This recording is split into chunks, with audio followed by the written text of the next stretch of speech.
Hola, ¿cómo están? Soy Ángel Luis Fernández y esto es A1. Bienvenidos.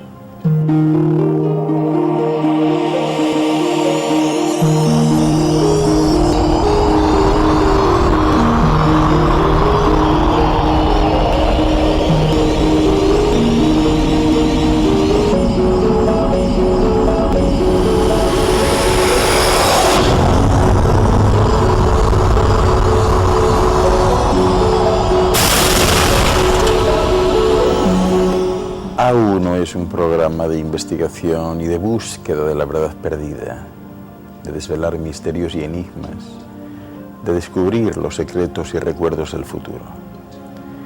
Hoy les hablaré del intrigante encanto de la magia, de esos sucesos considerados sobrenaturales y que en realidad lo son, si bien resultan perfectamente naturales en densidades más livianas.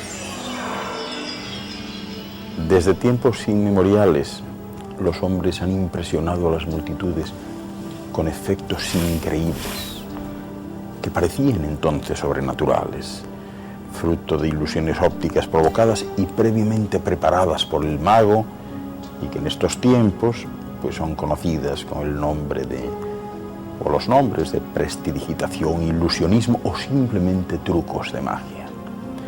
Pues bien, en la actualidad cada vez hay más prestidigitadores, más magos e ilusionistas que convierten lo imposible en posible, lo irreal en realidad, y que desafían las leyes naturales de la física y hasta de la propia vida, haciendo que esta profesión tome cada vez más auge y popularidad. Bien, los artificios del ilusionismo han existido desde el principio de los tiempos, utilizando, por ejemplo, los chamanes, ¿verdad? Para demostrar su condición de hechicero, toda suerte de acciones en este sentido ilusionistas. Sin embargo, la profesión de ilusionista ganó prestigio durante el siglo XVIII y fue pasando por diversas modas hasta convertirse en una de las formas más populares de entretenimiento. Fíjense, les voy a contar algo. A 240 kilómetros del Cairo, cerca del pueblo de Beni Hassan, se encuentran 39 tumbas de señores y nobles del Imperio Medio. En una de ellas, la de Baquet III, dos hombres parecen estar realizando el juego de los cubiletes. Por otro lado, el papiro Huescar, una colección de relatos mágicos, narra las hazañas del mago Dedi ante el faraón Keops. ¿Saben lo que hizo? Cortó la cabeza a un pato y a un ganso y a una vaca, y tras un pase mágico las restituyó de inmediato.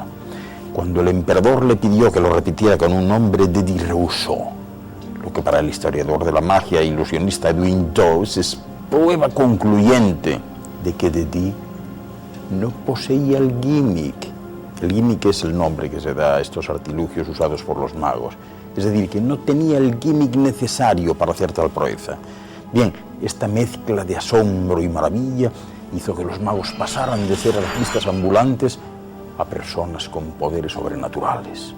El misterio que les envuelve hizo que fueran vistos con recelo durante la Edad Media y que algunos dijeran que tenían un pacto con el diablo. Esta resulta una acusación muy llamativa por cuanto son muchos los sacerdotes de todas las religiones que han empleado y que emplean todavía hoy trucos. ¿Para qué? Para convencer a sus feligreses. Por ejemplo, el hechicero de los indios navajos hacía flotar una flecha en el aire gracias a dos cabellos larguísimos que estaban sujetados por sus ayudantes.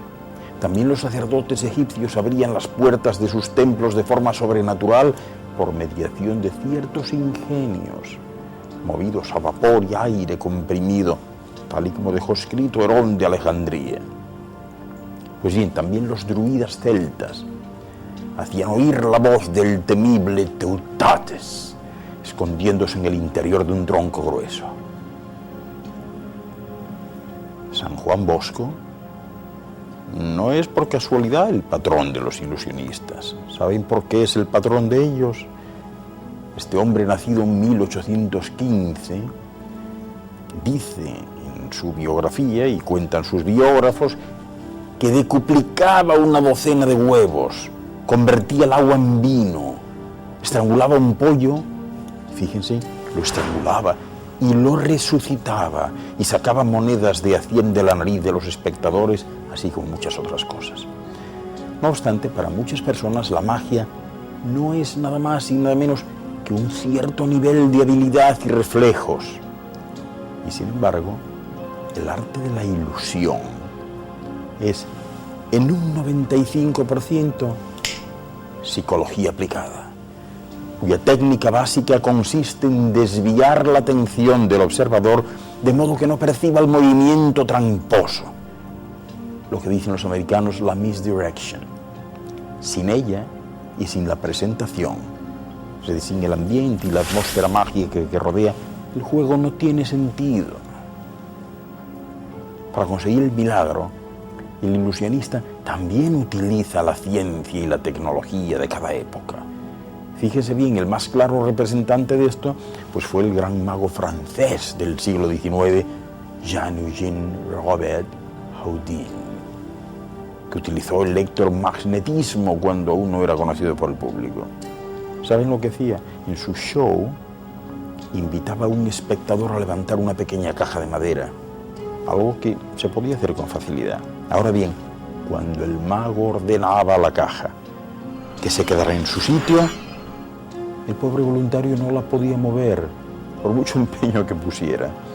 Y el truco pues no podía ser más fácil, residía en una plancha de metal escondida dentro del cofre y un electroimán bajo el escenario.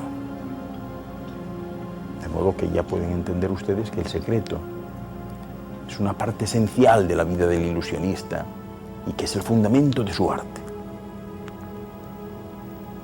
En 1905, Harry Houdini, el gran mago de todos los tiempos, visitaba Gran Bretaña. Allí se encontraba otro gran escapista, el gran Carl Misto, un hombre menudo, bajito y con un mostacho tremendo, ¿verdad?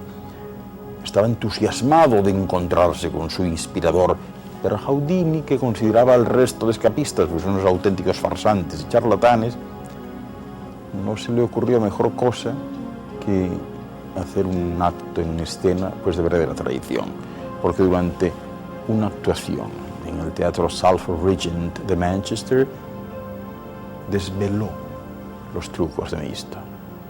Claro, el enfado de este fue tremendo, ¿no? Y tras una clara discusión, los dos llegaron a los puños.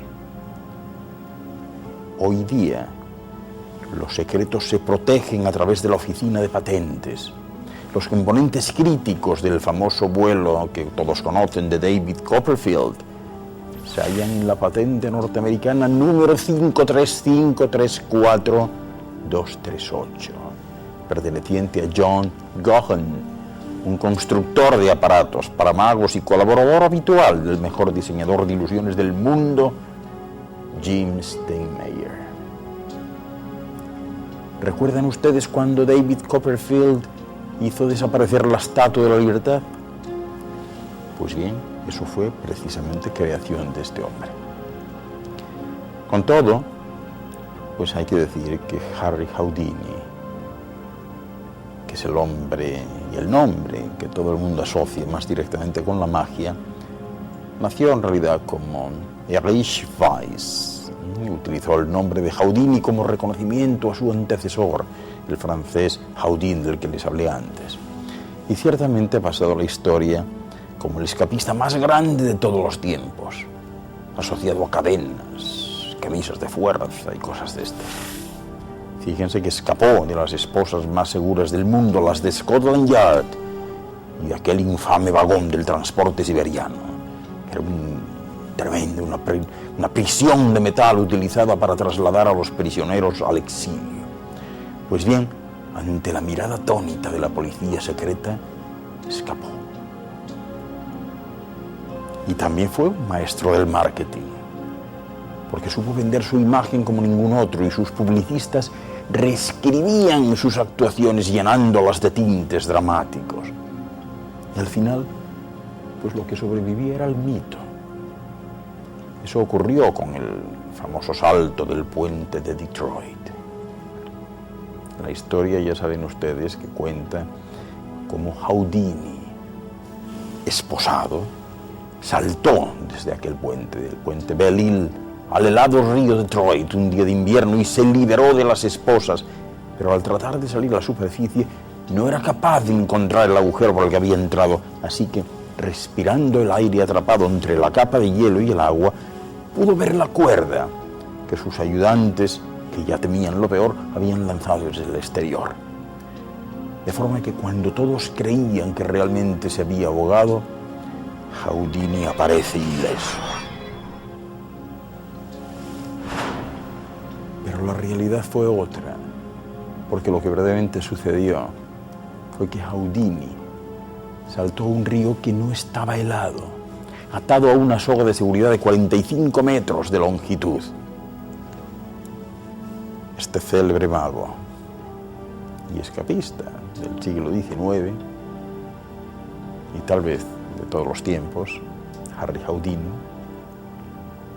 como ya les decía, tomó su nombre profesional de Harry Keller y del mencionado antes Robert Houdin. Desarrolló una serie de ilusiones de magia escénicas, basadas muchas de ellas en el arte del escape.